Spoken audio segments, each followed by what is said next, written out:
Alright, so this is a suggestion via Patreon. The name of the video is 10 countries where Americans are not welcome in 2024. Guys, that's not weird, right? I can only imagine how many countries just don't want us in their country, causing havoc, right? Being American. Guys, right? Like, I've encountered a lot of Americans, like, outside of the United States of America, like, through my travels. Keep in mind, I have over 100 passport stamps. I live in Spain. I live in the United States of America, basically 50-50. And, yeah, you can always spot the American, okay? Absolutely. It's like, only imagine. They're like, bro, you guys got to go home. But, all right, listen, let's check it out. Hello friends, in this video we are going to discover the top 10 countries where Americans are not welcome in 2024. Sure. Today, we're venturing off the beaten path to explore 10 countries Americans can't travel to or move to easily. At Discover Top 10 Places, we love to celebrate the freedom and ease of travel. But geopolitics sometimes has other plans. Buckle up, because this journey is all about those notoriously tough places for U.S. passport holders to access. Okay. Kindly make sure to hit the subscribe button and press the bell icon before we start this video about the 10 countries where Americans are not welcome in 2024. Now let's dig deeper into each of the top 10 countries where Americans are not welcome in 2024. Number 10. Venezuela. Rounding out our list is Venezuela, a South American nation famed for its... Guys, I'm absolutely surprised that we would not be welcome in Venezuela. I have not gone to Venezuela, right? But I'm absolutely surprised that we're not, being that half the nation is basically in the United States of America right now. Striking natural beauty ranging from the Andes Mountains to the Caribbean coastline. Venezuela has unfortunately been in the throes of a political and economic crisis for the past several years. Right. Grappling with economic collapse and political instability. With the ongoing crisis, the U.S. Department of State advises against all travel to Venezuela due to crime, civil unrest, poor health infrastructure, kidnapping, and arbitrary arrest and detention of U.S. citizens. Oh, so they're just looking for us over there. As an American citizen, you will need a visa to enter Venezuela. Right. But getting hold of one can be a complex process due to the absence of a Venezuelan embassy or consulates in the U.S., following the breakdown of diplomatic relations between the two countries in 2019. All right, so basically what they're saying here is that you cannot get it from the United States of America, but in fact, you can probably get it, just like most countries that say you can't come in, you can literally just go to another country that has one of their embassies or consulates and then get in, guys, right? It's not really that hard. But if the American government is blatantly warning you not to go, maybe you shouldn't go. Visa applications must be made through a Venezuelan embassy in a third country and require a valid passport, right. Completed application form, passport-sized photos, proof of travel itinerary, proof of accommodation, and the appropriate fee. While Venezuela boasts attractions like Angel Falls, the world's highest waterfall, and Los Roques Archipelago, a national park known for its pristine beaches and coral reefs, the current political and economic instability make it a dangerous destination for travelers. Number 9. Libya. Like Syria, Libya is another country where ongoing conflict makes it a no-go zone for American tourists. Yeah, that's fine, guys. I mean, I'm not angry at Libya being on this list, okay? Not with the history of the United States and Libya. You probably don't want to travel as an American if you have the ability to get a second passport from another country, which is not that hard, right? That may be the viable option in some of these type of countries, at least. The U.S. Department of State strongly warns against all travel to Libya due to crime, terrorism, kidnapping, and armed conflict. Right. The 2011 Libyan civil war and the murder of the U.S. ambassador during the Benghazi attack have greatly strained Libya-U.S. relations. Obtaining a tourist visa for Libya as an American citizen can be a complex process. Libyan tourism visas aren't being issued at present due to the ongoing political instability. But, as of 2024, you can still travel to Libya on a business visa. In normal circumstances, a business visa application would require a valid passport, completed application forms, the application fee, passport-sized photos, and an official letter of invitation from a Libyan-based company. If you choose to travel to Libya despite the risks, it's strongly advised to register your travel plans with the U.S. Embassy through the Smart Traveler Enrollment Program, STEP. It also is extremely important that, like, specifically if you're going to countries that generally have issues. A lot of these countries are, how do you say this in a way that won't get me canceled here, guys? A lot of these countries do not make a lot. The people do not make a lot of money, right? So, for example, you may go into a country that is absolutely not the safest place in the world, but the average household income is $500. You can easily hire, and I mean easily, hire private security in some of these countries at crazy prices. Okay. Then also obviously get a fixer, pay the fixer well, and then you will be basically fine. Right? But all right. Number 8. Syria. War-torn Syria is a high-risk area. Bro, you're naming the countries you don't want to go to. That the U.S. Department of State advises against traveling to due to terrorism, civil unrest, kidnapping, and armed conflict. Right. The Syrian civil war, which began in 2011, has severely strained Syria-U.S. relations. Although the war has significantly decreased tourism, it's still technically possible, but highly discouraged, to obtain a visa through a lengthy process. Bro, don't go to Syria. Obtaining a visa for Syria as an American is a complicated and lengthy process. Great. That should tell you don't go to Syria. Applications must be made through the Syrian embassy in your country of residence.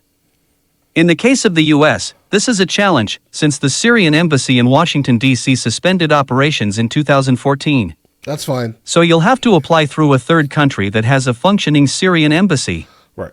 It's crucial to know that any travel to Syria could have significant future travel implications. It sure will.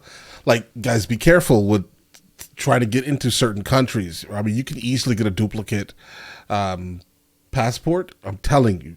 That may actually be a great idea for some people, right? Like, I mean, have one passport and then have another passport and know where you're going ahead of time, right? Like, so you don't want to go to places like Israel and if you plan on ever going other places, right? So you want to make sure that you have, right, the other passport book, right?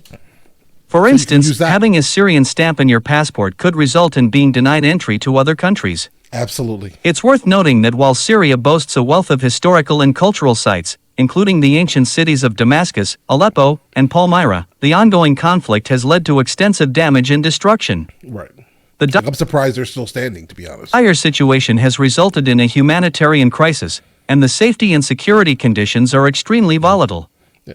Like, all these buildings are basically idols and statues, things that go against what some of the people that are there believe in. Right? Therefore, travel to Syria is currently strongly discouraged for safety reasons. Right. Number 7. Turkmenistan. Turkmenistan, the Central Asian nation known for its eccentric former president and the flaming door to hell crater, is next on our list. This land of vast deserts, ancient ruins, and striking modern architecture is undoubtedly one of the most challenging countries for Americans to visit due to its strict visa policies and the government's general wariness of foreign visitors. The U.S.'s diplomatic relations with Turkmenistan are limited, with human rights and democracy issues being major sticking points. We don't really have much of a leg to stand on at times, okay? We don't, not in this context, but I'm sure things are crazy here. I've never been to this country.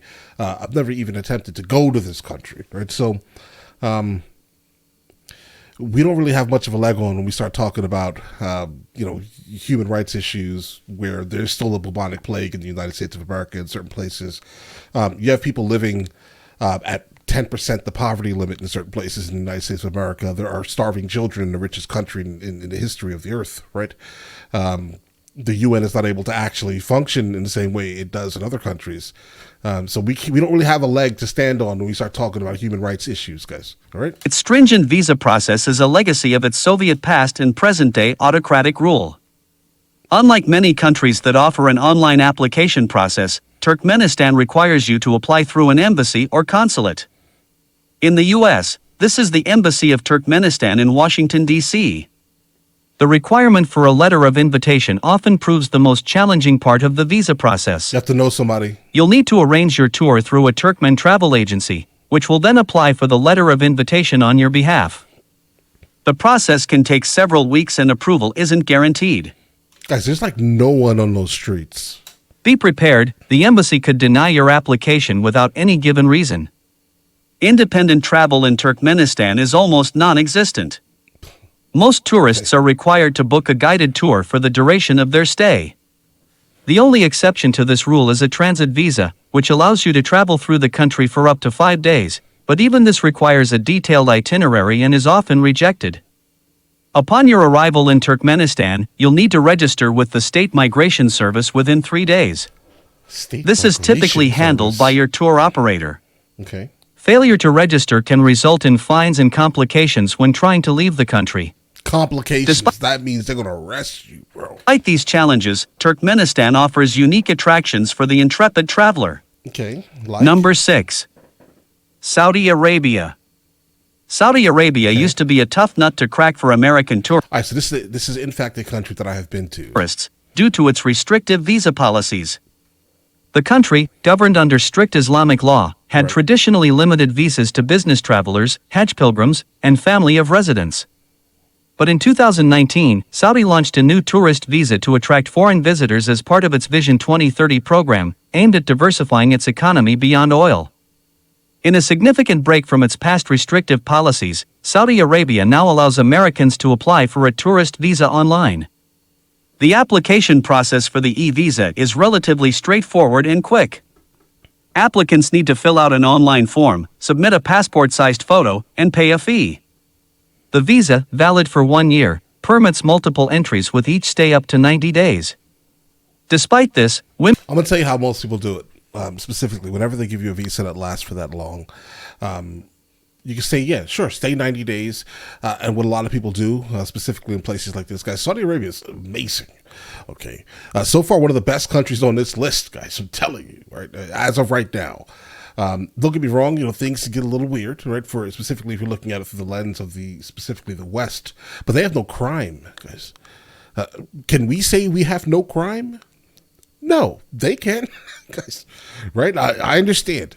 I see the comments already. They have no crimes because of, I understand, but they have no crime. I'm not a criminal. I don't have nothing to worry about, right? So that, listen, right? It's extremely safe. Like, again, that's the thing that shocked me the most, specifically from hearing and from living in the West for such a long time of my life, right? Yeah, that was shocking. Imagine Saudi Arabia, perfectly safe. Yes, absolutely. Don't be a criminal. You're fine. Women travelers still face restrictions. Women under the age of 25 must be accompanied by a family member during their visit. Right, that's just cultural. We have a culture of not making women do that. They don't. It's cultural. But women over 25 can travel to Saudi Arabia alone. Right. While the government has eased the previously strict dress code, women are still expected to dress modestly. Yeah, that's... oh my. You can't... Maybe you shouldn't go outside, specifically with short sleeves, really like halter top level, with your belly button all out. They fixed all these problems. There's no one out here showing themselves, okay? That's not a bad thing, okay? That is not a bad thing. Some people will feel that way, right? Those people are wrong. They don't live in the safest country in the world. Saudi Arabia is home to 5 UNESCO World Heritage Sites, ranging from the historic city of Diriyah to the rock art of the Hale region. Right. While exploring... And guys, and the reason why I have so many passport stamps is because I'm absolutely someone who chases UNESCO World Heritage Sites. I chase them, right? So if I know your country has them, I've probably been there, right? I've encountered them. One of my favorite UNESCO World Heritage Sites will probably be the dolmens in Antequera in Andalusia, Spain.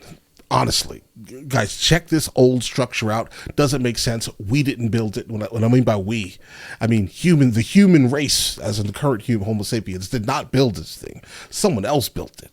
And it's crazy. Okay, that's a lot of strategy and planning. Great job. Remember that some sites may be off limits to non-Muslims, and always follow local guidance on respectful behavior. Do not break the law, guys. Eritrea. Okay, Eritrea, that's going to be a no. Don't go to Eritrea. Sorry.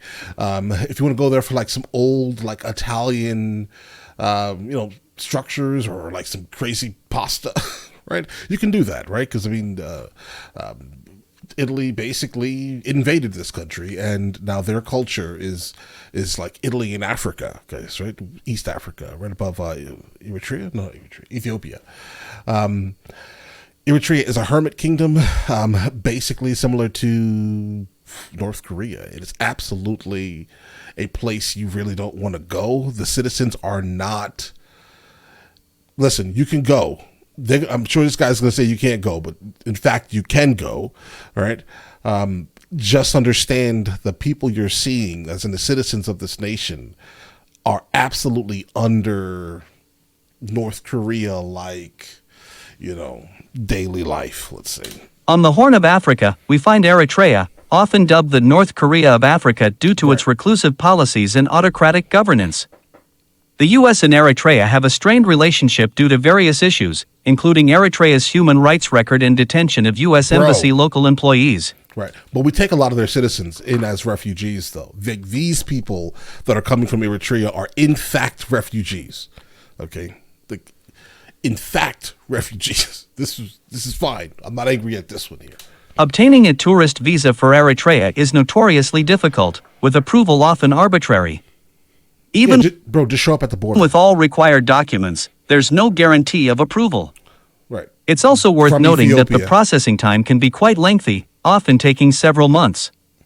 And even with a visa, your freedom to explore Eritrea is limited. Yeah, it's completely limited. To travel outside the capital, Asmara, foreign visitors need to obtain a travel permit from the Eritrean government, which can be a lengthy and uncertain process. You're not going to get that, guys. You're not. Just don't even, again, Hermit Kingdom, North Korea. Can you go? Yes. Are you safe? Completely. Right? Oh, you're safe from crime? Completely. You, specifically, the foreigner. Not the citizens, the foreigner. Absolutely. They don't want nothing happening to foreigners, bro. Right? But just understand that things can get really weird and unfortunate for the people living there. Watch what you say. Your hotel is probably going to have some microphones in it, guys. All right, just understand that.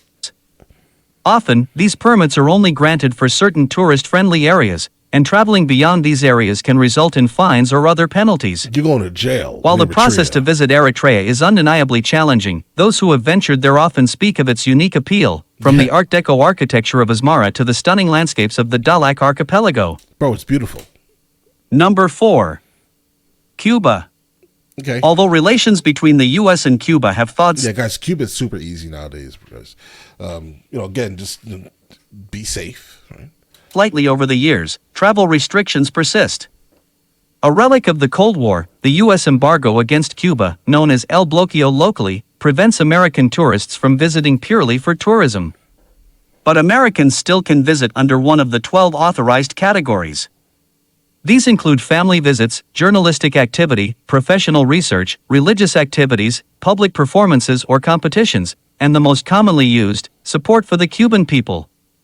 Yep. This last category requires that travelers maintain a full-time schedule of activities that support Cubans and promote Cuban civil society. Activities can include staying at a casa particular, private residence, eating at paladas, private restaurants, shopping at private markets, or engaging in discussions with locals about their lives and society. Right. The thing about Cuba is that last one is the one that everyone uses to get in because, bro, you're going to be shopping, right? You're going to be eating food, right? So that's the easy one. That's the one that you're going to be doing, right? You're going to be supporting the local community. Guys, I went to Cuba twice. Once before we were actually allowed to go, specifically from the United States of America. So we went through Cabo Azul in Mexico. Then the second time I used my Spanish passport. If you have determined your travel category, you'll need to obtain a Cuban tourist card or visa. Most travelers can get the tourist card through their airline when they book a flight to Cuba. Right. Bring the cash. card is pink for those flying directly from the U.S., and green for those flying from other countries. Some airlines include the cost of the card in the ticket price, while others require a separate fee. Number 3. Bhutan? Bhutan. All right, guys. Bhutan is beautiful. The food is great, guys. I mean, I remember... waking up, guys. Their hotels are extremely expensive, though, unnaturally expensive for the region. Bro, you could spend like $700 a night in a hotel in Bhutan, or like maybe close to $2,000 a night for a hotel in Bhutan. Make sure you guys get the sake datsuki. It's a breakfast item. If you do go, that's what you want. All right, sake datsuki. Moving on to the serene Himalayan kingdom of Bhutan, the difficulty in traveling here is not politically motivated but rather a consequence of their unique tourism policy. Okay. To protect their environment and culture, Bhutan only permits a limited number of tourists each year, with Americans required to pay a daily fee of $200 to $250. Yeah, I didn't pay a daily. Oh, maybe that's. Wait a second, hold on. First of all, Bhutan only costs $40 to get into Bhutan. All right, that's the visa. It costs $40 for the visa. Maybe the reason why the hotels are so expensive is because it's baked into the price of the hotel. That could be it. Because I'm like, bro, why is this hotel $700 for this? Tell me that, guys. Why for this? Are you joking, guys? Breakfast was free though. That's cool, right? But I never heard anything about any $200 a day again, unless it's baked into the price of the hotel. But they do have a lot of hostels there, right? And those hostels, I remember seeing it. The hostels were like $30. So, yeah, I don't know. Maybe it's not baked into the price. But it's weird. This is incredibly weird. I've never heard this, and I've been to Bhutan. This policy, called high value, low impact, is an innovative effort to promote sustainable tourism. Okay. This fee might seem steep at first glance, but it's important to understand what's included. The fee covers accommodation in 3-star hotels, all meals, a licensed tour guide, transportation within Bhutan, camping equipment for trekkers, and a sustainable tourism royalty that goes towards free education, healthcare, and infrastructure development in Bhutan.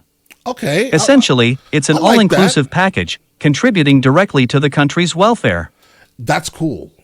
I think other countries should probably do the same thing to Americans, I'd say. I mean, listen, we're coming from America, guys. I mean, if we're going to countries specifically like Bhutan, then I think that it's fine that if we get taxed a little bit for it, specifically if it includes all these other things, bro, come on. It's fine. Help out the local community, bro. This is good. It's great idea. Number 2. Iran.